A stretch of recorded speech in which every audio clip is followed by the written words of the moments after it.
What's hard is that when it is a relay race, we get to run our leg for 8 years and hand it off to somebody else and not the people we thought. But when you're in the moment, you're just trying to get as much done as you can with the time you have.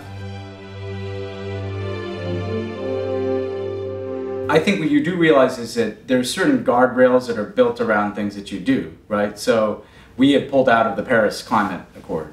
The Paris Climate Accord, though, that President Obama largely built, still exists, and all these other countries are in it, and we can at some point come back into that. He has dialed back parts of the Cuba normalization I worked on, but there's a whole set of cooperation and embassies that are so open that can't be turned back. And so you do know that what you build can be somewhat dismantled, but there's still a foundation that exists that someone else can come in and build on top of. In some ways, even more painful to watch, though, is I think this film shows America showing up in places. There's Samantha in a refugee camp trying to deal with Boko Haram.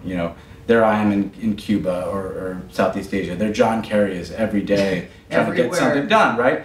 And we're not doing that at all right now. Like, they don't even have people working at the State Department right now in most senior positions.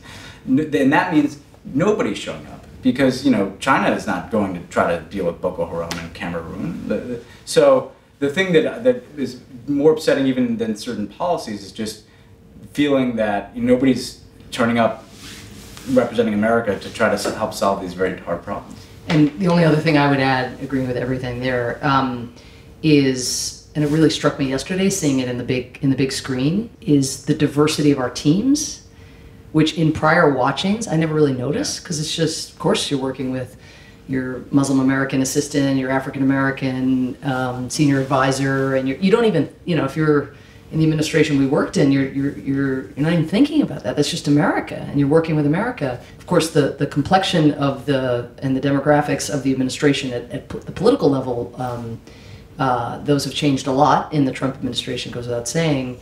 But more, I think, damaging and more heartbreaking, a lot of those individuals that you just see making cameos, who are career people who worked under George W. Bush, worked under Barack Obama, were prepared to work under President Trump, even though they had seen what he had said, mocking people with disabilities, comments on transgender people, certainly comments about Muslims and actions and comments on women.